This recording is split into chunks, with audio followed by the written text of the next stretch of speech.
من يهدي الله فلا مضل له ومن يضلله فلا هادي له ونشهد أن لا إله إلا الله وحده لا شريك له ونشهد أن سيدنا وسندنا ومولانا محمدا عبده ورسوله الذي أرسله بالحق بشيرا ونذيرا وداعيا إلى الله بإذنه وسراجا وقمرا منيرا أما بعد فإن خير الحديث كتاب الله وخير الحدي حدي محمد صلى الله عليه وسلم وشر الأمور محدثاتها وكل محدثة بدعة وكل بدعة ضلالة وكل ضلالة في النار آمين فأعوذ بالله من الشيطان الرجيم وسارعوا إلى مغفرة من ربكم وجنة عرضها السماوات والأرض أعدت للمتقين قال رسول الله صلى الله عليه وسلم والذي نفس بيدي لو لم تجنبوا لذهب الله بكم وجاء بقوم يذنبون يستغفرون الله تعالى فغفر لهم رواه مسلم। প্রশংসা আল্লাহ পাক সুবহানাহু ওয়া তাআলার জন্য, শান্তি অবতীর্ণ হোক তার প্রিয় নবী মুহাম্মদ রাসূলুল্লাহ সাল্লাল্লাহু আলাইহি ওয়াসাল্লামের প্রতি। সম্মানিত মুসাল্লাই কেরাম, আল্লাহ পাক সুবহানাহু ওয়া তাআলার বিশেষ দয়া আপনার আমার উপর অর্পিত হয়েছে বিধায় এই মহল্লার অগণিত মানুষের মধ্য থেকে আল্লাহ পাক সুবহানাহু ওয়া তাআলা পছন্দ করে আপনাকে আমাকে গোলামির উদ্দেশ্যে মসজিদে এসে বসার সুযোগ করে দিয়েছেন। পৃথিবীতে অসংখ্য রঙের মানুষ আছে, শিক্ষিত মানুষ আছে, মূর্খ মানুষ আছে, পৃথিবীতে কেউ বা মুসলিম আছে। প্রত্যেকটা মানুষ তার জীবনের সবচেয়ে বড় কাজ হচ্ছে যিনি তাকে সৃষ্টি করেছেন তার গোলামি করবে। আপনার ডিগ্রি অনেক বেশি আছে কিন্তু আল্লাহ পাক সুবহানাহু ওয়া তাআলার গোলামি করতে পারেন না, আপনার জীবন ব্যর্থ। আপনার অনেক সম্পদ আছে কিন্তু রব্বে কারিমের গোলামি করতে পারেন না, আপনার জীবন ব্যর্থ। আপনি যে কোনো কর্মজীবী মানুষ হোক না কেন, যা কিছু থাকুক না কেন পৃথিবীতে, আপনি নেতৃত্বশীল মানুষ, আপনাকে অনেক মানুষ শ্রদ্ধা করে, আপনি একটা সেকুলার পার্টির নেতা, কিন্তু আপনি আল্লাহর গোলামি করতে পারেন না, আপনার জীবন ব্যর্থ। সেই ব্যর্থতাকে কেটে এনে আল্লাহ পাক সুবহানাহু ওয়া তাআলা সেটা কাটিয়ে এনে আপনাকে আমাকে পছন্দ করে নিয়েছেন তার গোলামির উদ্দেশ্যে। এই মুহূর্তে যেটা সময়ের মধ্যে আমরা মসজিদে বসে আছি, অনেক মানুষ বিভিন্ন দুনিয়াবি কাজে নিজেকে ব্যস্ত রেখে আল্লাহ পাক সুবহানাহু ওয়া তাআলার গোলামি থেকে দূরে সরে আছে। গোলাম যদি প্রভুর গোলামি করতে না পারে, দাসত্ব যদি স্বীকার করতে না পারে, এই গোলাম দিয়ে কি হবে বলেন তো? পৃথিবীতে আগাছা না? আপনি আপনার বাড়িতে গোলাম রেখেছেন, চাকর রেখেছেন, তাকে আপনি প্রতিদিন খেতে দিচ্ছেন, মাস শেষ হলে তাকে একটা টাকা দিচ্ছেন। এত কিছু করার পর যদি সেই গোলাম, সেই চাকর যদি আপনার কথা না শোনে, তাহলে কি তার গোলামি থাকবে? তাকে আপনি বাড়ি থেকে বের করে দিবেন। কিন্তু আল্লাহর বিশেষ দয়া, আল্লাহ আপনার আমার মতো এত কম দয়ালু নন। তার এত দয়া যে পৃথিবীতে আল্লাহ পাক সুবহানাহু ওয়া তাআলা আপনাকে আল্লাযী জাআলা লাকুমুল আরদা ফিরাশা ওয়াস সামাআ বিনা ওয়া আনজালা মিনাস সামাই মান, জমিনটাকে তোমার বসবাসের উপযোগী করে দিলাম, আকাশ থেকে বাড়িধারা বর্ষণ করলাম, যা দিয়ে তোমার জন্য রিজিকের ব্যবস্থা হলো।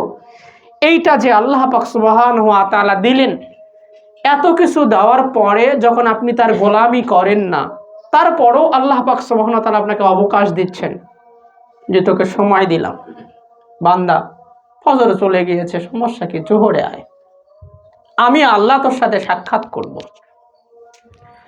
আল্লাহ দেখা করতে চায়, কিন্তু আপনি আমি দেখা করতে চাই না।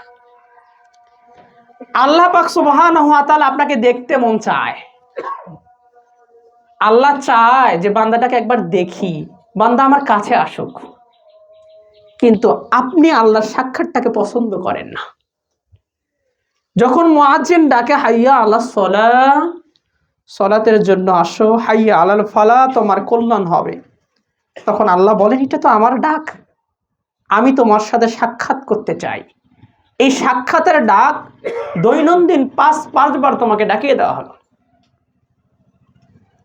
তুমি এই ডাকটা যখন তোমার কানের মধ্যে যাবে, পৃথিবীর সমস্ত কাজ, ফাসআউ ইলা যিকরিল্লাহ, সমস্ত কাজ ছেড়ে দিয়ে আল্লাহ পাক সুবহানাহু ওয়া তাআলার জিকিরে ধাবিত হতে হবে। কেন? কারণ আল্লাহ যখন আপনার সাথে দেখা করতে চেয়েছে, পৃথিবীতে আর কেউ আছে বলেন? পেছন থেকে আমার মা ডেকেছে, ওই ডাকের দাম আছে? আমার বাবা ডেকেছে, ওই ডাকের দাম আছে? কিন্তু ওই ডাকগুলোকে আমরা বেশি প্রাধান্য দিচ্ছি। আমার বাবার ডাককে প্রাধান্য দিচ্ছি, মায়ের ডাককে প্রাধান্য দিচ্ছি, বন্ধু বান্ধবের ডাককে প্রাধান্য দিচ্ছি, কর্মকে প্রাধান্য দিচ্ছি, সবকিছুকেই বলছি কি আল্লাহর ডাক, নামাজ পড়া যাবে। সবচেয়ে বড় কুফুরির কাছাকাছি শব্দ এইটা, সময় আছে পড়ে নিতে পারবে। এই মাত্র এই তো জমিনে কাজ করছো, আর একটা পাই শেষ করে দিলে তুমি সালাতে অংশগ্রহণ করতে পারো, কোনো সমস্যা নেই। কুফুরিয়াতের কাছাকাছি নিয়ে যাবে আপনাকে।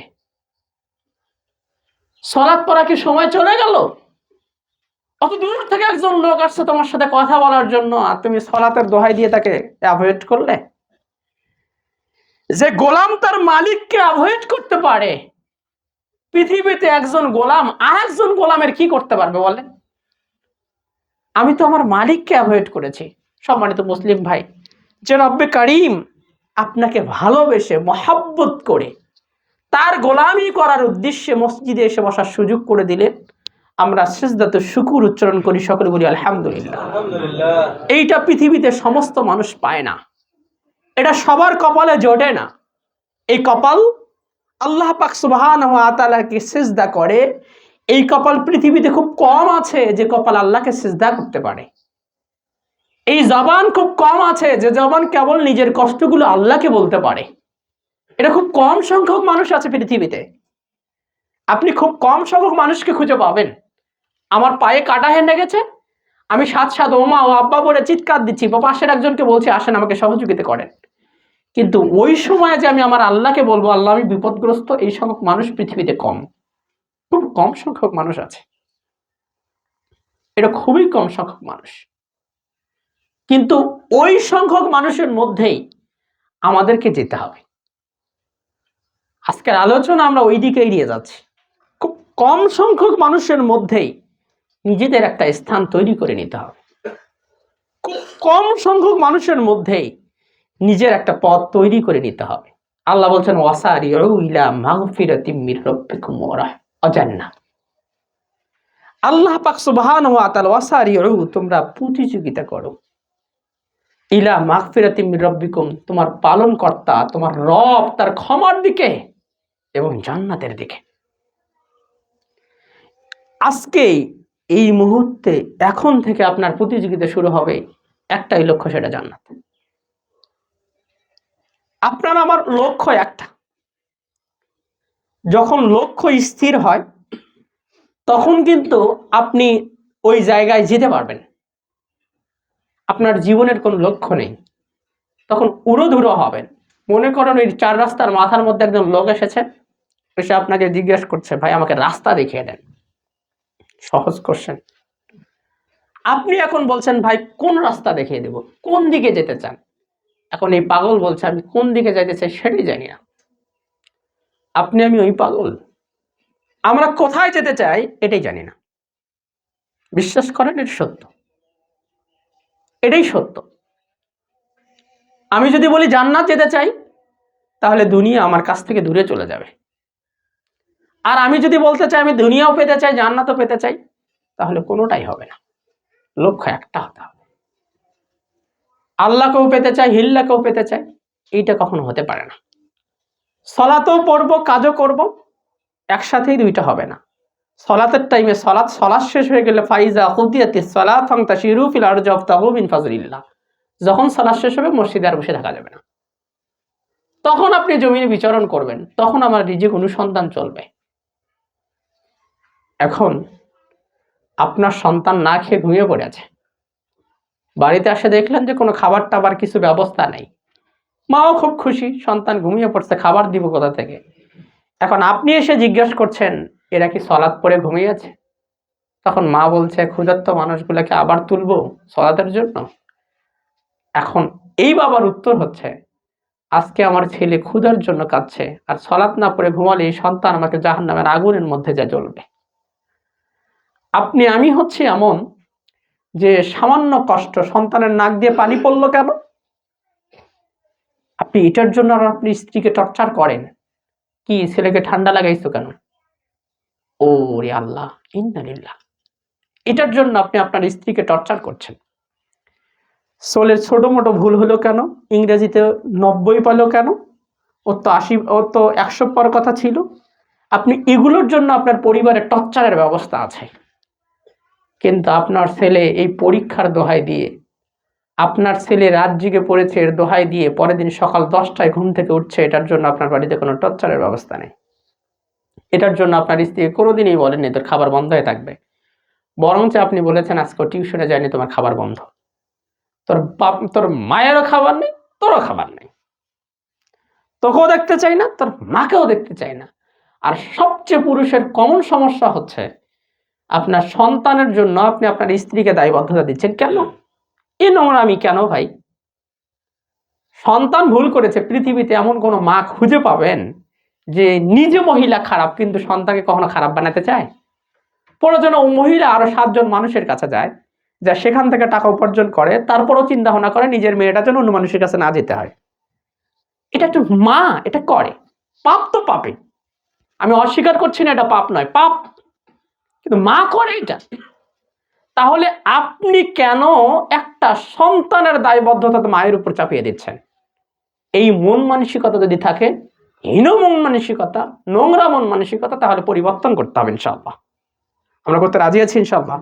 ইনশাআল্লাহ পরিবর্তন করব। আমরা সন্তানকে শাসন করব, স্ত্রীকে স্ত্রীর কাজের যদি কোনো রং পাই তার জন্য শাসন করব, কিন্তু সন্তানের কোনো দায়বদ্ধতা পরিপূর্ণ স্ত্রীর ঘাড়ে তুলে দিয়ে তাকে পরিবার থেকে আলাদা করে দিতে হবে, তাকে বাড়িতে রাখবেন না, এরকম নোংরামি কথাবার্তা বলবেন না, এটা ঠিক না। যারা মেয়ের বাবা হয়েছেন বিশেষ করে তারা এটুকু বোঝেন একটা মেয়েকে মানুষ করতে কতটা কষ্ট, আপনার কতটা কষ্ট সহ্য করে অবস্থা পর্যন্ত আসতে হয়। সম্মানিত মুসলিম ভাই, আমরা ওইদিকে যাবো না, এখন আলোচনায় চলে আসি। আল্লাহ বললেন প্রতিযোগিতা করো, আমরাও প্রতিযোগিতা করি। কে বলছে প্রতিযোগিতা করি না? দৌড় প্রতিযোগিতা হয় না, আসি না আমরা দৌড় প্রতিযোগিতা করছি না? কি থাকে যে ওই যে ওসাইন বোল্টের কথা শুনছেন না? ওসাইন বোল্ট নাম শুনেছেন তো? ও দৌড় প্রতিযোগিতায় পৃথিবীতে সবচেয়ে মনে হয় দ্রুতগামী পুরুষ, অনেক বেশি দৌড় প্রতিযোগিতা। ওই যে আপনাদের হচ্ছে যখন বেইজিংয়ে হচ্ছে অলিম্পিক হয়, অলিম্পিকে হচ্ছে দৌড় প্রতিযোগিতায় ফার্স্ট হয়, ম্যাক্সিমাম টাইম অনেকগুলো গোল্ড মেডেল পেয়েছে। না থাকলে একটু ঘেটে ঘুটে দেখে নিয়ে পাবেন, আশা করা যায়। আমরা ওকে কেন নিয়ে আসলাম আলোচনায়? ও কিন্তু একদিনে ওই জায়গাটা ধরে রাখে নেই, এর জন্য অনেক দিন ওকে পরিশ্রম করতে হয়েছে। সর্বপ্রথম আপনি অন্তত হলো 30 দিনের একটা চ্যালেঞ্জ গ্রহণ করেন যে আমি 30 দিনে এমন কাজগুলো করব, এমন কিছু কাজ ছেড়ে দিব, 30 দিন পরে যেন আমার অন্তর থেকে অন্তত আমি যদি এটুকু ফিল করতে পারি যে আমি জান্নাতের দিকে কিছুটা অগ্রসর হয়েছে। এই টার্গেটটা আপনাকে নিতে হবে, একদিনই সম্ভব নয়। আপনি ইচ্ছা করলে আজকে বিড়ি খাওয়া ছেড়ে দিতে পারবেন, এটা আমি আপনাকে বললেই পারবেন না। এটার জন্য আপনাকে কমিয়ে নিয়ে আসতে হবে, আল্লাহর কাছে আপনাকে এটার জন্য ক্ষমা প্রার্থনা করতে হবে, আল্লাহর কাছে সাহায্য চাইতে হবে। বলছিলাম 4 রাস্তার মানুষের এক মোড়ের মধ্যে এক পাগল যেমন পৃথিবীতে কোন রাস্তায় যাবে এটা যখন জানে না, ঠিক এইরকম পাগল হয়ে চলে আছি আপনি আমি। কিন্তু আপনাকে আমাকে সৃষ্টির একটা উদ্দেশ্য ছিল না? ছিল কি? আর আপনি আমি এক জায়গা থেকে চলে আসছি না, পৃথিবীতে জান্নাত থেকে এসেছি না? আমাদের লক্ষ্য কি ওই জায়গায় ফিরে যাওয়া না? বাপদাদার প্রত্যেক সম্পত্তির উপরে আপনার হক ছেড়ে দিবেন? আমার বাবার সম্পদ আমি কি ছেড়ে দিতে চাই? কিন্তু আপনি আমি তো ছেড়ে দিচ্ছি। আপনার বাবা আপনার মা জান্নাতে ছিল, অস্বীকার করবেন? আদম আলাইহিস সালাম, মা হাওয়া আলাইহিস সালাম জান্নাতে ছিলেন।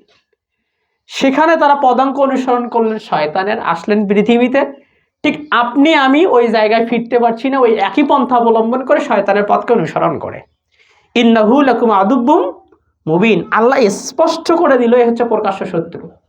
ইয়া আইয়ুহাল্লাযীনা আমানু দুখুলু ফিস সিলমি কাফা ওয়ালা তাত্তাবিউ খুতুওয়াতিশ শাইতান। আল্লাহ স্পষ্ট করলেন, হে ঈমানদারেরা, তোমরা পরিপূর্ণরূপে ইসলামের মধ্যে প্রবেশ করো, খবরদার শয়তানের পথকে অনুসরণ করো না। বাপের শত্রু রাস্তা দিয়ে হাঁটলে আপনি আর এক রাস্তায় হাঁটেন, মুখটাকে অন্য দিকে করেন, তার সাথে কথা বলেন না। ঠিক বললাম? এটা বাস্তবতা। আপনি জানেনই আপনার বাপের শত্রু, তাহলে এ শয়তান এত বড় শত্রু যে তোমরা সুখে থাকতে, স্বাচ্ছন্দ্যে থাকতে, আনন্দে থাকতে, মজা করতে পারতে জান্নাত, যেখানে না আছে সলাত, না আছে সিয়াম, না আছে হজ, না আছে যাকাত, না আছে হালাল হারাম, জীবনে কিচ্ছু করতে হবে না, কাজ নাই, কর্ম নাই, কিচ্ছু করতে হবে না, তার নাম জান্নাত। এই শীতের দিনে উঠে সকালে আপনাকে ওযু করতে হয়, জান্নাতে ওযু করতে হবে না, জান্নাতে প্রস্রাবের প্রয়োজন হবে না, পায়খানার প্রয়োজন হবে না। আ'দাততু লিইবাদিয়াস সালিহিন, নবী মুহাম্মদ আরবি সাল্লাল্লাহু আলাইহি ওয়াসাল্লাম বলেন, দেখি আপনাদেরকে একটু জান্নাত শোনাই কেমন হতে পারে। আ'দাততু লিইবাদিয়াস সালিহিন, নবী মুহাম্মদ সাল্লাল্লাহু আলাইহি ওয়াসাল্লাম বলেন, আল্লাহ সলিহিন বান্দাদের জন্য এমন একটা জিনিস প্রস্তুত করে রেখেছেন, মা লা আইনুন রাআত। মুহাম্মদ সাল্লাল্লাহু আলাইহি ওয়াসাল্লাম বললেন, এটা কোনোদিন চোখে দেখেনি, চোখে কোনোদিন দেখেনি এমন কিছু জিনিস আল্লাহ পাক সুবহানাহু ওয়া তাআলা জান্নাতের মধ্যে রেখে দিয়েছেন। আপনি যদি বঙ্গভবন দেখে আসেন, আপনি যদি বাংলাদেশের সবচেয়ে ধনাঢ্যশালী একজন ব্যক্তির মানুষের বাড়ি যদি দেখে আসেন, বাড়ির পাথরগুলো দেখে আপনার মনটা জুড়ে যায়, ইস, যদি এই বাড়িটার মধ্যে আমি একটা রাত থাকতে পারতাম, এই অট্টালিকায় যদি আমার একটা দিন ঘুমানোর সুযোগ হইতো, বিছানা দেখে মনে হয়, ইস, এই বিছানাটা যদি কোনোদিন আমি একবার শুইতে পারতাম। আপনার আফসোস, আল্লাহর নবী বললেন এটা তো চোখ দিয়ে তারা দেখেছে, কিন্তু আল্লাহ জান্নাতে এমন কিছু রেখেছে, এর চেয়েও বড় বাগিচা রেখেছে, মা লা আইনুন রাত, এটা কোনোদিন মানব চক্ষু দেখেনি। ওয়ালা উযুনুন সামিআত, দেশের প্রেক্ষাপট বাদ দেন, আপনি মানুষের কাছে গল্প শুনেছেন, ওই যে সুইজারল্যান্ডের বীচ এত সুন্দর দেখতে, মন চায় যদি রমণীদেরকে নিয়ে ওই বীচের পাশ দিয়ে হাঁটতাম, এটা আপনি কান দিয়ে শুনেছেন। ওই যে দুবাইয়ের মধ্যে বড় বড় শিল্পপতি যারা আছে, তাদের বাড়িগুলা মনে হয় মণিমুক্তা দিয়ে বানানো, যদি সুযোগ পাইতাম সেখানে একবার যাইতাম, এটা আপনার কান শ্রবণ করেছে। আল্লাহর নবী বললেন, জান্নাতকে আল্লাহ এমন কিছু দিয়ে রেখেছেন, ওই যে তোমার কান শ্রবণ করছে, কিন্তু জান্নাতে এমন কিছু আছে যা পৃথিবীতে গল্প করেও কোনোদিন মানুষ শ্রবণ করতে পারবে না, কোনোদিনই সম্ভব না। এত কিছু আল্লাহ জান্নাতে রেখেছেন। না হয় চোখে দেখতে পারলাম না, না হয় শ্রবণ করতে পারলাম না, অন্তত তো মন দিয়ে কল্পনা করতে পারি না? আল্লাহর নবী বললেন, ওয়ালা খতার আলা কালবি বাশার, জান্নাত এমন একটা জায়গা যা মানব হৃদয় কোনোদিন কল্পনাও করতে পারবে না। এত কিছু আল্লাহ জান্নাতের মধ্যে রেখে দিয়েছেন, মানুষের কল্পনায় যা যা আছে জান্নাতে তার চেয়ে বেশি কিছু আছে।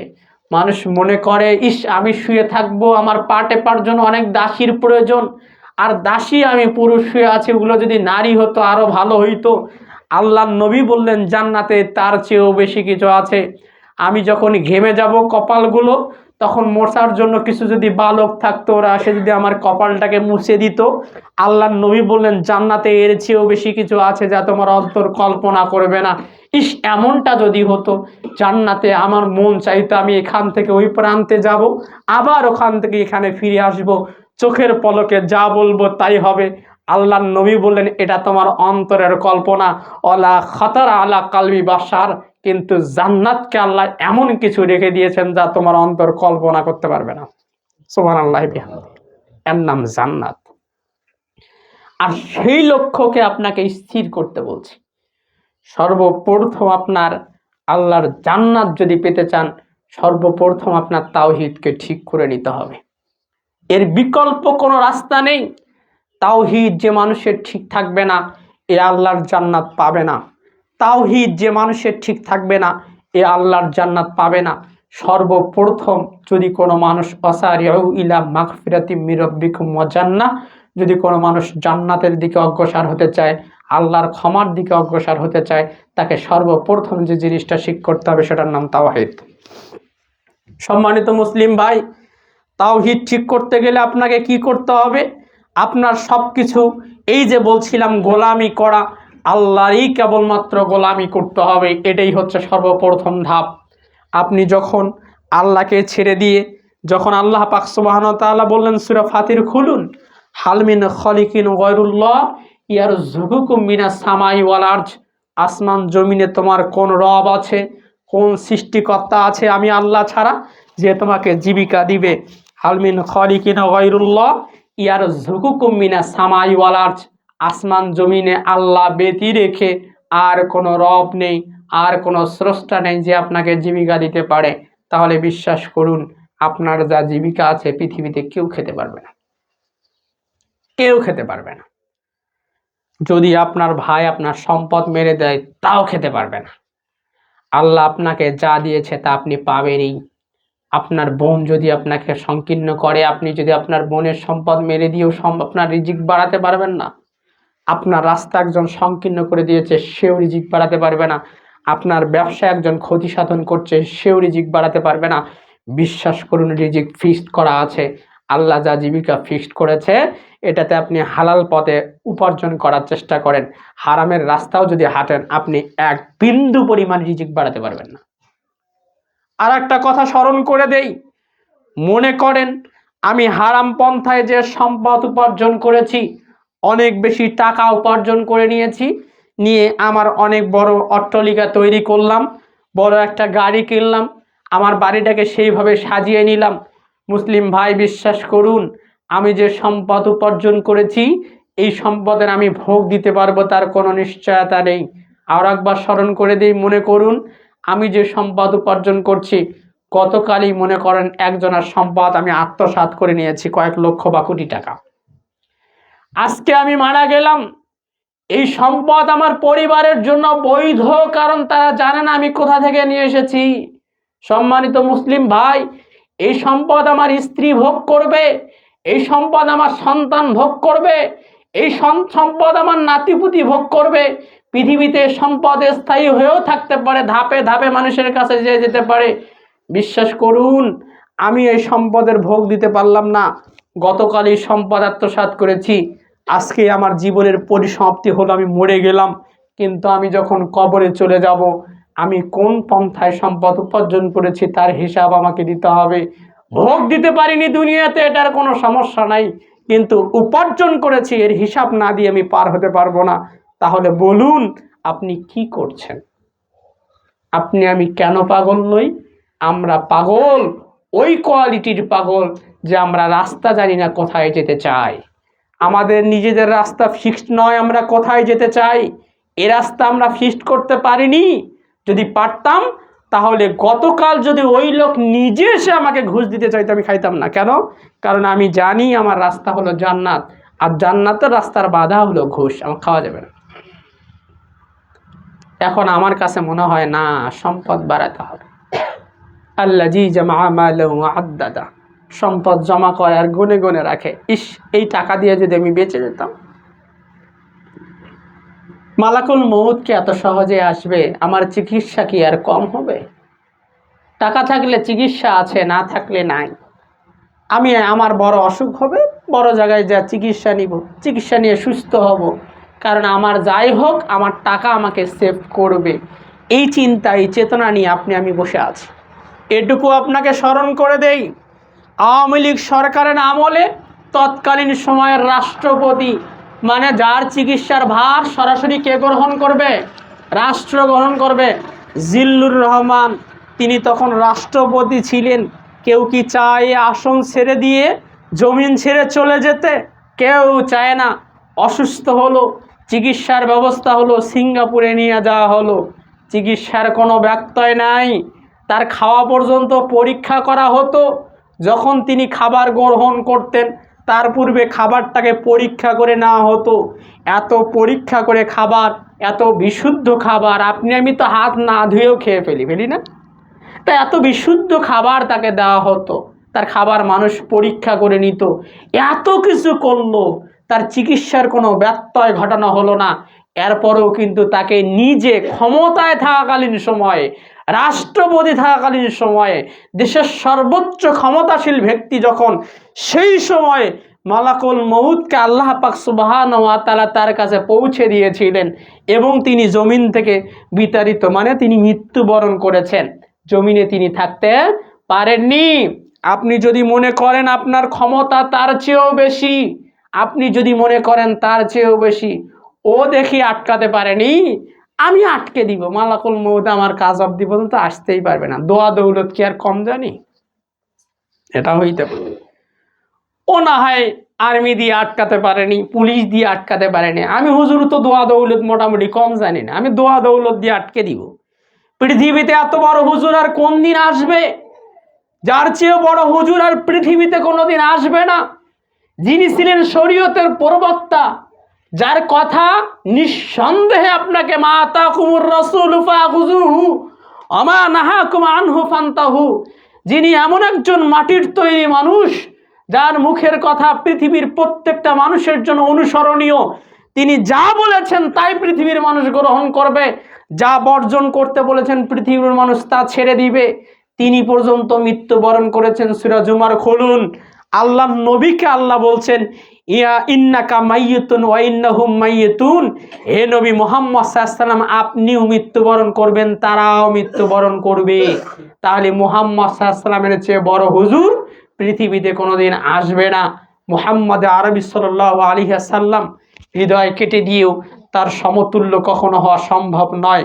তিনি মৃত্যুবরণ করেছেন, তার মানে ক্ষমতা দেখিয়ে মৃত্যু থেকে বাঁচার কোনো বুদ্ধি নেই, দোয়া দৌলত দিয়ে মৃত্যু থেকে বাঁচার কোনো বুদ্ধি নেই। সুতরাং বিশ্বাস করুন, রাস্তা ঠিক করতে হবে, রাস্তা ঠিক করে নিতে হবে। আসারিউ ইলা মাগফিরাতিম মির রাব্বিকুম ওয়া জান্নাহ, আজকেই ডিসিশন নিতে হবে আমার প্রতিযোগিতা জান্নাতের দিকে। আমার রাস্তায় একটাই, সেটাই হচ্ছে জান্নাত। যে কোনো মূল্যে আমাকে জান্নাত উপার্জন করতে হবে, যে কোনো মূল্যে আল্লাহর ক্ষমা নিতে হবে। পৃথিবীতে যদি মানুষ আল্লাহর ক্ষমা নিতে পারে, পৃথিবীতে যদি মানুষ আল্লাহর ক্ষমা নিয়ে মরতে পারে, তাহলে ওই মানুষ নিশ্চিত বেঁচে যাবে। এমন কোনো রাত যেন আপনার আমার জীবনে না আসে। সম্মানিত মুসলিম ভাই, বিনীতভাবে অনুরোধ করছি, আপনি আমার দিনী ভাই, আপনাকে আমি অনুরোধ করে যাচ্ছি, এমন কোনো রাত যেন জীবনে না আসে যে এই দিন এশার সালাত না পড়ে ঘুমিয়ে পড়েছেন। এমন কোনো রাত যেন আপনার জীবনে না আসে যে ঘুমানোর পূর্বে আপনি ইস্তেগফার পড়েননি। এমন কোনো রাত যেন জীবনে আপনার কোনো দিন না আসে, কারণ পরের দিন সকালে আপনি উঠবেন তার কোনো নিশ্চয়তা নেই, কারণ মানুষ ঘুমে মৃত অবস্থায় থাকে। তা না হলে দোয়া এমন হলো কেন? আলহামদুলিল্লাহিল্লাযী আহইয়ানা, আল্লাহর প্রশংসা করছি কেন? আল্লাহকে আবার জীবন দিয়েছে, তার মানে আপনি ঘুমন্ত অবস্থায় মৃত ছিলেন। পৃথিবীর মানুষ, বিশ্বাস করুন, এমন কোনো দিন জীবনে আনা যাবে না এশার সালাত পড়ে আল্লাহ পাক সুবহানাহু ওয়া তাআলার দরবারে কান্নাকাটি করবেন। জীবনের সমস্ত সমস্ত গুণাগুলোকে আপনি স্মরণ করবেন, করে আল্লাহর কাছে ক্ষমা চেয়ে আল্লাহর কাছে এমনভাবে কান্নাকাটি করবেন যেমনভাবে মা সন্তানের কাছে কান্নাকাটি করে, এর চেয়েও বেশি। কারণ আপনাকে এই দিনটায় আপনার জীবনের শেষ ঘুম হয়ে যেতে পারে। আপনি কান্নাকাটি করে আল্লাহর কাছ থেকে ক্ষমা না পাওয়া পর্যন্ত আপনি আল্লাহকে বলুন, আল্লাহ, পৃথিবীতে তোমার অসংখ্য গোলাম আছে, তারা কত সুন্দর করে ডাকে আমি আল্লাহ জানি না, কেমন করে তোমাকে ডাকে সন্তুষ্ট করতে পারি সেটাও আমি আল্লাহ জানি না, আমি কিছুই জানি না। তোমার একজন গোলাম, কিভাবে তোমাকে ডাকে সন্তুষ্ট করা যায় সেটাও আমার মেমোরির মধ্যে নেই। আপনি কিছুই না বলতে পারলে শুধু কাঁদবেন, শুধু কাঁদবেন। মানুষের চোখের পানি এত কঠিন জিনিস, মানুষের চোখের পানি এত কঠিন জিনিস। আইনুন বাকাত মিন খাশিয়াতিল্লাহ, নবী মুহাম্মদ সাল্লাল্লাহু আলাইহি ওয়াসাল্লাম বলছেন, চোখের পানি যে চোখ থেকে ঝরেছে ওই চোখ জাহান্নামের আগুন দেখবে না। কিছুই বলতে পারবেন না, শুধু কাঁদবেন। আর আপনার কান্নায় আল্লাহ বুঝে নিবে বান্দা কি বলতে চায়। আমি তো জানি না কি ভাষায় তোমাকে খুশি করা যায়, আমি তো জানি না আল্লাহ তোমাকে কিভাবে খুশি করতে পারবো। পৃথিবীতে তোমার অসংখ্য গোলাম আছে, আমি গোলামরা যদি তুমি ক্ষমা না করো আল্লাহর তোমার কোনো সমস্যা নেই। আমি গোলাম যদি তোমার ইবাদত না করি আল্লাহ তোমার কিচ্ছু হবে না, কারণ অসংখ্য গোলাম আছে যারা তোমার ইবাদত করে, অসংখ্য গোলাম আছে যারা তোমার কাছে কান্নাকাটি করে। আমি আল্লাহ, আমার কিছুই করার নেই। তুমি আমাকে যদি মাফ না করো আমার তো আর একজন আল্লাহ নেই যার কাছে দিতে পারবো। এইটা তো আর নাই। এই অপশন কি আছে? আপনি চেয়ে না পাইলেও আবার চাইতে হবে, আপনি চাচ্ছেন পাচ্ছেন না আবার চাইতে হবে, আপনি দোয়া করেন পান না আবার দোয়া করতে হবে, কারণ এছাড়া বিকল্প কোনো রাস্তা নেই। তো ক্ষমা পেতেই হবে, ক্ষমা চেতেই হবে, ক্ষমা নিতেই হবে। যদি ক্ষমা নিতে পারেন তাহলে আপনার জীবন এর চেয়ে বড় কিছু আর সাফল্য নেই। ক্ষমা পাইলেই জান্নাত। ইল্লা মান তাবা ওয়া আমানা ওয়া আমিলা আমালান সালিহা ফাউলাইকা ইউবাদদিলুল্লাহু সাইয়্যাতিহিম হাসানা। আল্লাহ পাক সুবহানাহু ওয়া তাআলা বলেন ইল্লা মান তাবা, এরপর যদি কোনো মানুষ তওবা করে, ওয়া আমানা ঈমান আনয়ন করে। এই আয়াতের এই দুইটা শব্দ যখন পড়ি তখন মনে হয় যে আল্লাহ এত দয়ালু, দয়ালু আল্লাহ, এ নিয়ে কোনো সন্দেহ নেই, তাই বলি এত দয়ালু। ইল্লা মান তাবা ওয়া আমানা, তওবা করে ঈমান আনয়ন করা, তার মানে লোকটা শিরিক করা ছিল। ওয়া আমানা, ঈমান আনয়ন করবে।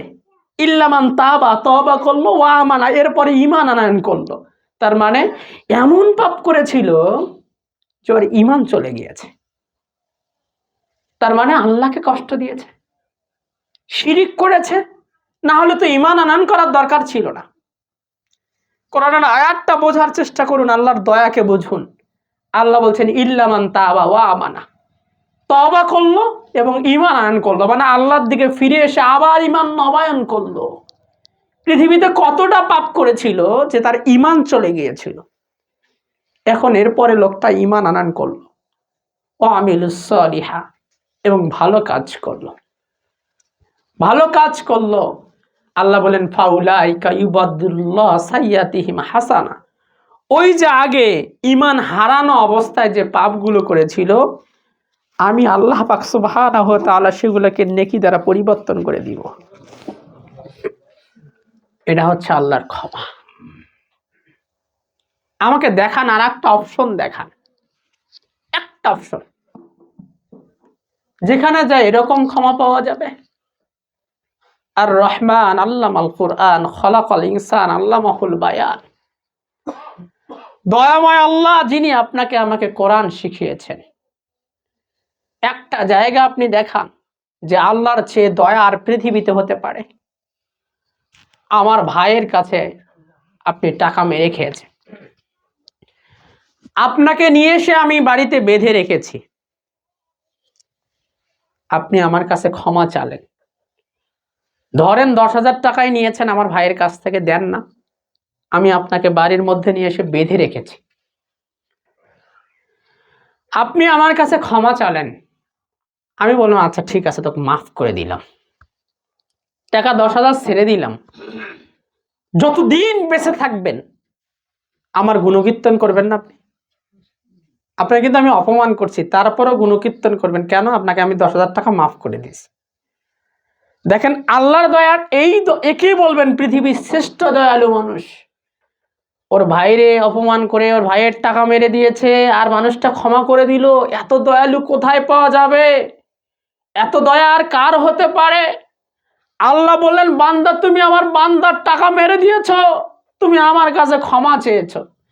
বান্দা তুমি আমার ইবাদত করনি, সিয়াম পালন করনি, হজ করনি, যাকাত দাওনি, জেনাবে বিচার করেছো, খারাপ কাজ করছো, অশ্লীলতা বেহাপনা দিয়েছিলে, গান বাজনা নিয়েছিলে। বান্দা যখন সালাতের সময় হয়েছে তুমি বক্স বাজিয়েছো, মানুষ তোমাকে নিষেধ করেছে, তুমি বলছো আমার বাড়িতে বক্স বাজবে, অমুকের কি। এত পাপ বান্দা তোমার ছিল, আসমান জমিন যখন কাঁপে তুমি বক্স দিয়ে তেমন ভাবে জমিনটা তুমি কম্পিত করেছো। বান্দা তুমি যখন আমার কাছে ক্ষমা চাইলে আমার দয়া দেখো, আমি আল্লাহ তোমার ওই পাপগুলো ক্ষমা করলাম, তার মানে 10,000 টাকা তোমাকে মাফ করে দিলাম। ফাউলাইকা ইউবাদদিলুল্লাহ সাইয়াতিহিম হাসানা, পাপগুলো নেকি করলাম মানে 10,000 বোনাস দিয়ে দিলাম। সুবহানাল্লাহি বিহামদিহি। দেখান আল্লাহর দয়া পৃথিবীতে দেখান আর কাজ। এখন এমন কোন মানুষকে পৃথিবীতে আছে যে আপনাকে টাকাও মাফ করে দিবে আবার বোনাস দিবে? এইটা কখনো খুঁজে পাওয়া সম্ভব নয়। বরং সে আপনাকে ধিক্কার দিয়ে বাড়ি থেকে বের করে দিবে। পৃথিবীর কোন মসজিদের দরজা আজ পর্যন্ত বন্ধ করে রাখা নাই যেখানে আল্লাহ বলছেন যে এই দরজা দিয়ে কোনো জেনাখোর ঢুকতে পারবে না, এই দরজা দিয়ে মদ্যপানকারী ঢুকতে পারবে না, এই দরজা দিয়ে সুদখোর ঢুকতে পারবে না, এই দরজা দিয়ে বেনামাজি ঢুকতে পারবে না। কোথাও লেখা নেই, কারণ এটা আল্লাহর দয়া। এটা আল্লাহর দয়া, আল্লাহ চান। ওই আলোচনা শুরুতেই বলেছিলাম, আল্লাহ আপনার সাথে দেখা করতে চান। পৃথিবীর যত বড় পাপী হন আপনি, আল্লাহ নিজে চান আমি বান্দার সাথে একটু কথা বলি। এজন্যই রাত যখন শেষ অংশে চলে আসে, আল্লাহ নিজে প্রথম আসমানে নেমে এসে আপনাকে ডাকেন। সবাই ঘুমিয়েছে, বান্দা আমি আল্লাহ তোমার টেনশনে ঘুমাতে পারিনি, তুমি কেন এখনো দূরে আছো? আল্লাহ কি ঘুমায়? আল্লাহ জেগে আছে। কার জন্য? আপনাকে আমাকে দেওয়ার জন্য। কিসের প্রয়োজন তুমি আমাকে বলো, আমি আল্লাহ প্রয়োজন মিটিয়ে দিব। কিন্তু আপনি ওই সময়ে আল্লাহর ডাকে সাড়া দিতে পারেন না, আমি ওই সময়ে আল্লাহর ডাকে সাড়া দিতে পারি না। দৈনন্দিন কি এমন কাজ দিয়েছে বলেন তো? মাত্র 17 রাকাত নামাজ, মাত্র 34টা সেজদা আপনি আল্লাহকে দিবেন। দিলে গোলামি ঠিক থাকলো, না দিলে গোলামি নেই। এখন বলেন এই সেজদা কত ভারী আপনার আমার জন্য? যখন সেজদা দিতে যাই, মুরগি মনে হয় খাবার খেয়ে তুলতে দাও একটু সময় বেশি লাগে, কিন্তু আপনার আমার সময় তার চেয়েও কম। কেন ভাই? আল্লাহর দেওয়া মাথা নত হচ্ছে কার কাছে? আল্লাহর কাছে।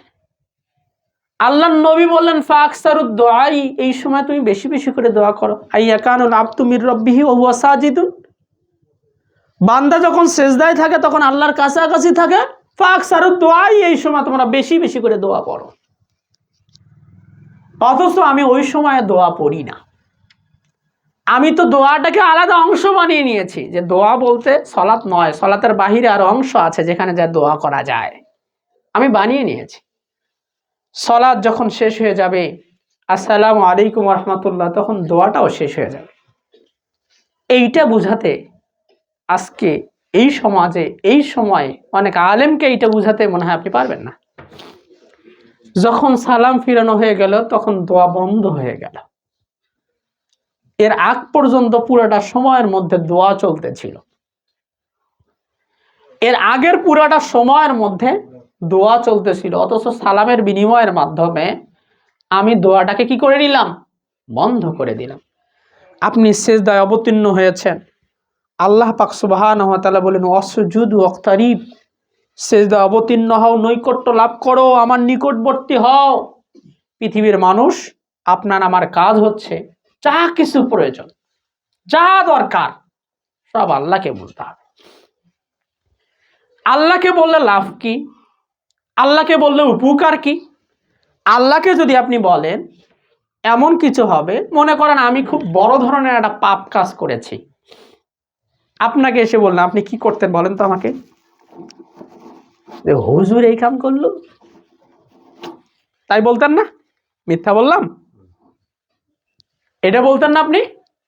হুজুর মানুষ এই কাজ করলো, তাই আবার সুদের সাথে জড়িত, ইন্না লিল্লাহ। তখন আপনি আমাকে কি করছেন? সিসি। আর আমি এইটা যদি আমার আল্লাহকে বলি, আল্লাহ অজ্ঞতা বশত এই কাজটা হয়ে গেছে,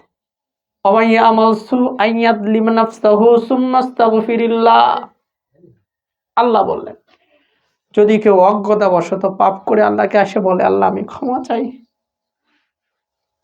ইয়াজিদ আল্লাহ গফুরার রাহিমা, আল্লাহ বলেন সে অবশ্যই পাবে আমাকে ক্ষমাশীল এবং দয়ালু হিসেবে। খালি আমাকে এসে বলছে, আল্লাহকে বললে আপনার সম্মান অক্ষুণ্ণ থাকবে, আর মানুষকে বললে আপনার সম্মান নষ্ট হয়ে যাবে। আপনার বাড়িতে সমস্যা, আপনি পাড়ার সব মানুষকে বলে বেড়ান আমার ছেলে এত খারাপ। বলিয়েন না, বৌমার জ্বালায় আর থাকা যায় না, একটাই বেটা একটাই বউ, দেখে না। আপনি পুরো মহল্লার মানুষকে বলে বেড়ালেন, লাভ কি?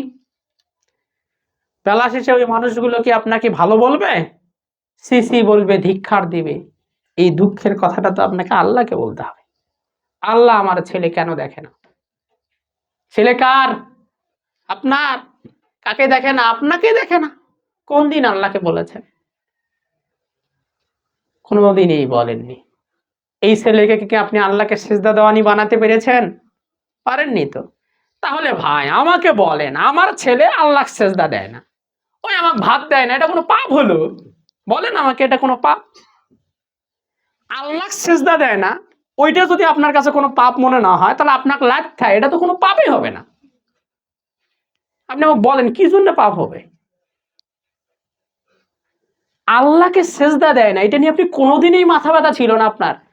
ওর 10 বছর গেছে, 15 বছর গেছে, 20 বছর গেছে, কোনোদিন মাথা ব্যথা ছিল না। 25 বছরে যে আপনাকে জ্বালাচ্ছে, এখন আপনারে মারে, এখন আপনারে খাবার দেয় না। এই যে 15 বছর ওর উপরে আল্লাহ পাক সুবহানাহু ওয়া তাআলার বিধান ছিল প্রত্যেকদিন 34টা সিজদা আল্লাহ পাক সুবহানাহু ওয়া তাআলাকে দিতে হবে, দেয়নি। তখন আপনি কিছু করছেন? করেননি। এখন আপনাকে ভাত, এটা কোনো দোষ? এটা কোনো দোষ না। যে বাবা তার সন্তানকে আল্লাহকে সিজদা দেওয়া শিখাতে পারে নাই, এই বাবা পৃথিবীতে সন্তানের কাছ থেকে ভালো কিছু আশা করবে, এটা বৃথা, এটা কখনোই করা সম্ভব না। আল্লাহ জমিনটা বিছানা বাড়াইলো, আকাশকে ছাদ মানে দিল, সেখান থেকে পানি দিল, দিয়ে রিজিকের ব্যবস্থা করলো, অক্সিজেন দিয়ে এখনো পর্যন্ত বেঁচে রেখেছেন। এত কিছু দেওয়ার পরে আল্লাহ পাক সুবহানাহু ওয়া তাআলা আপনার কাছ থেকে একটা সেজদা পায় না। আপনার বাপের এক ফোঁটা শুক্র কীটের কোনো দাম আছে? সেইটা দিয়ে আপনি আপনার ছেলের কাছে হাতি চান, ঘোড়া চান, বাঘ চান, ভাল্লুক চান? এটা কি বেয়াদবি না আপনার আমার? আমি ওই সময় আমাকে চিন্তা করতে হতো যে এরে ভাই, এরকম তো হাজার হাজার শুক্রকীট প্রতিদিন নষ্ট হয়ে যাচ্ছে। আমার মা যখন, আমার বাবা যখন আমার মায়ের সাথে মিলিত হয়েছে, তখন কি এক ফোঁটা শুক্রকীট এসেছে? না তো, অসংখ্য শুক্রকীট এসেছে। তার মধ্য থেকে আল্লাহ পাক সুবহানাহু ওয়া তাআলা একটা পছন্দ করে নিয়েছেন, যার ফলস্বরূপ আমি পৃথিবীতে এসেছি। এখন এইটুকু দিয়ে আমার বাবা মা আমার কাছ থেকে অনেক কিছু আশা করছে। হাতি, ঘোড়া, বাঘ, ভাল্লুক পেটের মধ্যে কে ছিল? আব্বা যা প্রত্যেকদিন খাবার দিয়ে আসছে, নে বেটা খা, করেছে? করেনি তো। মা দিয়েছে? কেউ দেয়নি। ওই সময়টাতে কে ছিল পৃথিবীতে এসে? তুমি অমুকের বেটা, অমুকের নাতি, এত পরিচয় আপনার। আমি অমুকের বেটা হন, অমুকের নাতি হন, আপনি জজ হয়েছেন, ব্যারিস্টার হয়েছেন, ডাক্তার হয়েছেন, ইঞ্জিনিয়ার হয়েছেন, হুজুর হয়েছেন, এত মুআল্লিম হয়েছেন, শায়েখ হয়েছেন, কত পরিচয় আপনার আমার। কোথায় এসে? দুনিয়াতে এসে। আপনি যখন মায়ের পেটের মধ্যে ছিলেন তখন আপনার কি পরিচয় ছিল? হাল আতা আলাল ইনসানি হিনুম মিনাদ দাহরি লাম ইয়াকুন শাইয়্যাম মাযকুরা। সূরা ইনসান, সূরা দাহরের প্রথম আয়াতটাই আল্লাহ এটা দিয়েই শুরু করেছেন। মানুষের জীবনে এমন সময়, এমন একটা পিরিয়ড অতিবাহিত হয়ে গেছে যখন মানুষের চিহ্ন বলতে কিছুই ছিল না। বের হয়ে পৃথিবীতে আসলাম তখন নাম আব্দুল্লাহ, তখন আব্দুর রহমান, আব্দুল মালিক, আব্দুল খালেক, এগুলো জমিনে আসার পর। এমন কি হয়নি ওখানে 3 মাস 4 মাস অনেক মানুষ নষ্ট হয়ে গিয়েছে না? তা ওই জায়গায় আপনি আমি থাকতে পারতাম না? আল্লাহ পাক সুবহানাহু ওয়া তাআলা দয়া করে, ভালোবেসে, মহব্বত করে পৃথিবীতে নিয়ে আসলেন, আর আপনি আমি নিজেকে একটা কীট বানিয়ে ফেললাম। আস্তাগফিরুল্লাহ, আল্লাহ তুমি মাফ করো। পৃথিবীতে এসে আমরা নিজে থেকে বানালাম একটা কীট, মানে আমাদেরকে দিয়ে কোনো কাজ নাই, আমাদের কোনো কাজ নেই জমিনে। আল্লাহ আমাদের কোনো কাজই দেয়নি। আমাদের কাজ কি? সকালবেলা উঠতে হবে, ওয়াশরুম ছাড়তে হবে, আসে খাইতে হবে, আর এলাকার কোন মানুষ কি করলো এটা নিয়ে আপনার আমার সমালোচনা করতে হবে, এটা কাজ দিছে। নিজের খায়া মানুষের সমালোচনা করেন, এখানে আর একটা লজ্জার জায়গা আছে। আপনি যখন সমালোচনা করেন তখন কিন্তু আপনার পাপ বাড়তে থাকে, ওই মানুষের পাপগুলো কমতে থাকে। খুব মজার জিনিস। খাইলেন কার? নিজে। এরে ভাই, আমাকে না হয় যদি বেতন দিত তাহলে না হয় আমি একটা কাজ করতাম। বেতন ছাড়া একজন কর্মচারী যে মানুষের পাপ কমিয়ে দেয়, এটার নাম সমালোচক। আর যেটার মূল উৎপত্তি হয় গণতন্ত্র থেকে। কোথা থেকে বলেন তো? গণতন্ত্র থেকে। এটার মূল উৎপত্তি এখান থেকে। যখন দুইজন মেম্বার ভোটে দাঁড়াবে, একজন মেম্বার আর একজন মেম্বারের বউ থেকে শুরু করে 14 গোষ্ঠী পর্যন্ত উদ্ধার করবে, না হলেও ভোটে জিততে পারবে না। অমুকের বউ খারাপ, অমুকের সোল খারাপ, ও কালকে অমুকের বউয়ের কাছে গেছিল, অমুকের কাছ থেকে টাকা নিয়ে এসেছিল, এটা হোক আর না হোক এটা বলতে হবে, না হলে তো ভোট হবে না। এটা ভোটের মূল উৎপত্তি, যার বিনিময়ে বাংলাদেশের এক মেধাবী ছাত্র নেতার বিদায় গ্রহণ করতে হলো, যার উপহার হচ্ছে গণতন্ত্র। গণতন্ত্র এটা উপহার দিয়ে দিল, এটা গণতন্ত্রের উপহার। এটা আপনি করবেন, আপনার উপরে নির্যাতন আসবে। বিশ্বাস করেন, যখন বিপ্লব হয়েছে তখনই খেলাফতের প্রয়োজন ছিল। ওই সময়ে বাংলাদেশের অসংখ্য আলেম ছিল যাদেরকে ডাকা হয়েছিল বঙ্গভবনে, তারা যাওয়ার সুযোগ পেয়েছিল, যারা ওই সময় রাষ্ট্রপতির সাথে কথা বলার সুযোগ পাইছে, সেনাপ্রধানদের সাথে কথা বলার সুযোগ পেয়েছে, কিন্তু তাদের মুখ দিয়ে একবারও খেলাফতের কথা বের হয় নাই। কেন? কারণ খেলাফত আলাদা জিনিস, এইটা চাবে না। এনারা মানুষের চোখকে ধোলায় পরিণত করে ইসলামের নামে গণতন্ত্র মানুষের মাথার মধ্যে ঢুকিয়ে দিয়ে আজীবনের মতো এই পয়জন আপনার আমার উপর রেখে দিবে। তার মানে আজীবন পর্যন্ত, যতদিন বাংলাদেশ থাকবে এবং সেখানে গণতন্ত্র থাকবে, ততদিন পর্যন্ত আপনি ভারতের পাঁচাটা গোলাম, এ নিয়ে কোনো সন্দেহ নেই, কেউ ঠেকাতে পারবে না। বিশ্বাস করুন বা না করুন, এই আগ্রাসনের বিরুদ্ধে যারাই কথা বলবে তাদেরকে এভাবে, এর চেয়েও নির্মমভাবে দেশ থেকে শুধুমাত্র নয়, জমিন থেকে বিতাড়িত হতে হবে মৃত্যু নামক এক কাফেলা নিয়ে। কেউ ঠেকাতে পারবে না। যে জাতি হোক, আপনার সন্তান হোক, পরবর্তী প্রজন্ম হোক, যারাই হোক তারা এরকম হবে। কারণ আপনি যদি এই যুদ্ধ, এই যে হাদি ভাইয়ের যে মৃত্যু হয়েছে, এটাই যদি শুধুমাত্র খেলাফতের জন্য হতো, নিশ্চিত শহীদ। গণতন্ত্রের জন্য হওয়ার কারণে তাকে সরাসরি আমি শহীদ বলার কোনো সুযোগ নেই, কোনো সুযোগ নেই। ইসলামের দৃষ্টিকোণ থেকে আমি বলতে পারবো না। আপনি যদি আমাকে জিজ্ঞেস করেন, আমি বলতে পারবো না, কারণ মূল উৎপত্তি ছিল গণতন্ত্র। কিন্তু ওই যে এতগুলো মানুষের মধ্যে কিছুটা ভালো মানুষ, আলহামদুলিল্লাহ, এরা সংসদে গেলে 2-4টা কথা জনগণের পক্ষে হতো, এটা আমরা বিশ্বাস করি। কিন্তু তারপরও যে ওই সংসদ ভবন থেকে, ওখান থেকে যে মানুষের কল্যাণ হবে, মানুষের উৎপত্তি হবে, ধর্মের উপকার হবে, এমন কোনো জিনিস কোনোদিন আসেও নেই, বাকি জীবনও আসবে না। কারণ এইটার ডেলিভারি যিনি দিয়েছেন তিনি ছিলেন একজন, কি বলেন তো, খ্রিস্টান। তার মতামতকে, তার মতাদর্শকে আপনি আমার জীবনে পরিচালিত করছি মানে আপনার পূর্ব মানিয়ে নিয়েছেন আপনি গণতন্ত্রকে। সম্মানিত মুসলিম ভাই, কষ্ট লাগছে। একটা ছোট সন্তানকে রেখে তিনি চলে গেলেন। একটা পরিবার, মৃত্যু আল্লাহর পক্ষ থেকে অবধারিত, এই নিয়ে কোনো সন্দেহ নেই। আল্লাহর পক্ষ থেকে মৃত্যু আসবে মানুষের জন্য, কিন্তু এই ছোট্ট পরিবার, তার সন্তান, তার স্ত্রী, এগুলোর অবস্থা কি বলেন তো আপনি? রাষ্ট্র কি দিল আমাদেরকে?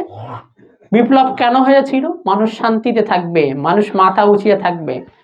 আল্লাহ বললেন, আল্লাহ মাহুল বায়ান, আমি তোমাদেরকে স্পষ্টতা শিখাইলাম, কথা শিখাইলাম। আর পৃথিবীর কাজ কি বলেন তো? কথা বন্ধ করে দেওয়া। আল্লাহ দেয় বাক স্বাধীনতা, আর গণতন্ত্র বাক বন্ধ করে। তাহলে আল্লাহ সরাসরি বিপক্ষে স্থান নিয়েছে না? সরাসরি বিপক্ষে স্থান। আপনি আমি এগুলো বলে লাভ নেই। আপনার আমার মধ্যে এখানেই বসে আছি এমন মানুষ, যে আজকে অবস্থায়, কালকে আর এক দলের দায়িত্বে আছি, পরশুদিন যদি ক্ষমতা চায় আপনার কণ্ঠাকে চিপে ধরবে। আমি আজকে যেভাবে বলার সাহস পাচ্ছি, কালকে এমন হবে আমাকেও কথা বলতে দেয়া হবে না। অস্বীকার করার কিছু নেই। আল্লাহ দিল স্বাধীনতা, মানুষ মুখ দিয়ে কথা বলবে। আল্লাহ মাহুল বায়ান, আল্লাহ কথা শিখালেন। কির কথা? ওই যে হিংস্র জানোয়ার, কুকুরকে দেখবেন, আপনি কুকুরকে দেখবেন, একটা বড় গাভী মরে আছে, ও যদি পুরো এলাকার মহল্লা সবগুলো কুকুরকে একত্রিত করে, তা ওই গাভী খাওয়া শেষ করতে পারবে না। পুরো মহল্লা সবগুলো কুত্তা যদি একত্রিত করে, তা ওই গাভীটা খায়া কি করতে পারবে না? শেষ করতে পারবে না। কিন্তু যখন ওই পাড়ার কুকুর আসে, এই নিজে গাভী খাওয়া বাদ দেওয়া কি করে বলেন তো? বিতাড়িত করে। আপনি আমি হচ্ছে তাই। ওই যে চেয়ারটা, ওইটা পাওয়ার জন্য জাইন কাটা হবে, একটাকেও পৃথিবীতে রাখা হবে না। আপনি নিজে খায়াও কিন্তু শেষ করতে পারবেন না, আপনি জানেন যে আমি খায়া শেষ করতে পারবো না, তারপরেও আপনি চিন্তা ভাবনায় আছেন কি না আজকে খাবো, কালকে খাবো, পরশু খাবো, পরশু দিন এসে দেখবেন নাই। ওই যে কুকুর যেমন গাভীটা খাওয়ার জন্য আর একগুলা কুকুরের রাস্তা বন্ধ করে দিচ্ছে, ঠিক একইভাবে পৃথিবীতে গণতন্ত্র কাজ করছে। সম্মানিত মুসলিম ভাই, কুত্তারা না হয় দুইজনের কথা বোঝা যায় না, ওরা না হয় আর একজনের সাথে কথা বলতে পারে না, কারণ আল্লাহ তাদের বয়ানের কি দেয় নাই, স্পষ্টতা দেয় নাই। কিন্তু আল্লাহ বললো, বান্দা তোমাদেরকে আমি এত মহাব্বত করে মানুষ মানে তোমাদেরকে সৃষ্টি করেছি, মানুষ বানিয়েছি, কেন জানো? সবচেয়ে বড় জিনিস যেটা তোমাদেরকে দিয়েছি সেটা হচ্ছে তোমাদের কথার স্পষ্টতা দিয়েছি। তুমি ইচ্ছা করলেই দুইজন মানুষ একত্রিত আছো, তার সামনে একটা বিপদ, ইচ্ছা করলে দুইজন মিলে তোমরা কথা বলে নিতে পারতে। ওই গাভীটা যদি, আলোচনা আর বাড়ানোর সুযোগ নেই, ওই গাভীটা যদি এমন হইতো যে দুইজন কুত্তা না হয় মানুষ হয়েছে, তা বলতে পারতো না যে তুই অর্ধেকটা নে আমি অর্ধেকটা নে, এটা বলার সুযোগ ছিল না। আল্লাহ এই জন্যই না মানুষকে কথা শিখেছে, মুখ দিয়ে কথা বলো, কেন মারতে এসেছো? আসো সমঝোতা করো, মুখে কথা বলো। আমি এজন্য আল্লাহ তোমাদেরকে কথা শিখালাম, কথা এজন্য শিখিয়েছি যেন তোমার হিংস্রতা না থাকে, জানোয়ার যেন না হও, তুমি যেন মানুষ থাকো। কিন্তু আচরণ সব আমাদের ভিতরে জানোয়ার ঢুকে গেল ভাই। মুখ দিয়ে আরেকজন মানুষের সাথে ভালোভাবে কথা বলা বন্ধ করে দিয়েছি। এমন রক্তের তেজ হয়েছে, অহমিকা, অহংকার, দাম্ভিকতা এত ঢুকে গিয়েছে, আপনাকে সালাম দিলে জবাব পাইতে 7 দিন লাগে। আপনার এত কি এমন জিনিস আপনার ভিতরে ঢুকে গেল যে আপনি আপনার রাস্তায় আমাকে দেখতেই পারেন না, কি করলাম আমি আপনার সাথে? আর কি জিনিস আপনার ভিতরে ঢুকলো যে জিনিসটা আমি কোনোদিন পেতে পারি না? মুসলিম ভাই, আল্লাহর দেওয়া জমিনে সুন্দরভাবে চলাফেরা করেন, লক্ষ্য স্থির করেন, জান্নাত পেতেই হবে। যদি কোনো মানুষ জান্নাত না পায়, যদি কোনো মানুষ জাহান্নাম থেকে পরিত্রাণ পায় এবং জান্নাত পায়, এটাই হচ্ছে জীবনের সবচেয়ে বড় সফলতা। আর যদি আপনার জীবনে, আপনার যুদ্ধক্ষেত্রে, আপনার চলাচল, আপনার দৌড়ের ক্ষেত্রে যদি আপনি ওই জান্নাতকে লাভ করতে না পারেন, তাহলে আপনার জীবন বৃথা হয়ে যাবে। সম্মানিত মুসলিম ভাই, বিনীতভাবে অনুরোধ করছি, আপনি আমার দিনী ভাই, আপনার সাথে যদি পরে কখনো দেখা হয়, তখন যেন আপনার কাছ থেকে শুনি যে ভাই আজকের আলোচনার পরে আমার এই জিনিসটার পরিবর্তন করেছি, এই আমলটা পরিবর্তন করেছি, এই দাড়িটাকে আমি ছেড়ে দিয়েছি, নেশা করতাম বিড়িটাকে ছেড়ে দিয়েছি, খাই না। আল্লাহ বলছেন, আলাম ইয়ানিলিল্লাযীনা আমানু আন তাখশা কুলুবুহুম লিযিকরিল্লাহ। মুমিন, এখনো সময় আসেনি আল্লাহর জিকিরে তোমার অন্তরটা একটু কাঁপবে? একবারও কি মনে হয় না আমি যখন বিড়ি খাই ওই সময় যদি মালাকুল মউত আসে আমার কি হবে? কে ঠেকাবে আমায়? সর্বশেষ ছবি আমার কি পাইল? 2 আঙ্গুলের চিপার মধ্যে নিয়ে আমি বিড়ি নিয়ে আছি, ওই সময় মালাকুল মউত আসলো। সর্বশেষ ফুটেজ, আল্লাহর কাছে গেলাম 2 আঙ্গুলের চিপাই বিড়ি। খুব ভালো জিনিস না? বলেন যে ওই সময় আজরাইল আসতে পারবে না, আজরাইলকে আমি আগুন দিয়ে ভয় দেখাবো? বলেন, আপনি কি জেন ভূত পেয়েছেন? রাস্তা দিয়ে বিড়ি টানতে টানতে যাবেন আর ওই আপনার আগুন দেখে জেন ভূত আসবে না, তাই না? এটা মনে করছেন? আপনি যখন দাড়িটাকে চেয়েছেন ওই সময় যদি মালাকুল মউত আসে, আর একবার দাড়ি গজানোর আগে যদি আপনি চলে যান, কি হবে বলেন? আপনি যখন গেলেন একটা নারীর বেশ ধারণ করে আপনি চলে গেলেন, পুরুষ মানুষ, আল্লাহর সামনে যে আপনি আপনার নিজেকে কিভাবে পরিচয় দিবেন? আপনি যখন গেলেন তখন নাপাক অবস্থায় গেলেন, আপনি যখন গেলেন তখন ওযু ছাড়া অবস্থায় গেলেন, আপনি যখন আল্লাহর কাছে গেলেন ওই সপ্তাহে কোনো সালাতেই পড়েন নেই, এমন অবস্থায় গেলেন, বলেন কি হবে আপনার আমার? আল্লাহ পাক সুবহানাহু ওয়া তাআলার কাছে দোয়া করি, আল্লাহ পাক সুবহানাহু ওয়া তাআলা আপনি আমাদের মতো এই অবুঝ বান্দাদেরকে যখন কবরে নেবেন, আল্লাহ পাক সুবহানাহু ওয়া তাআলা বিশেষ করে দয়া করে মহব্বত করে আমাদেরকে ঈমানের হালতে মৃত্যু দান করুন, সকল আল্লাহুম্মা আমিন। আল্লাহ পাক সুবহানাহু ওয়া তাআলা আমাদেরকে পাঁচগানা সালাত জামাতের সহিত আদায় করার তৌফিক দান করুন। সকল ধরনের হারাম ব্যবসা বাণিজ্য কর্ম রিজিক থেকে আপনি আমাদেরকে হেফাজত করুন, আমাদেরকে রিজিকের পথকে, হালাল রিজিকের পথকে প্রশস্ত করে দিন।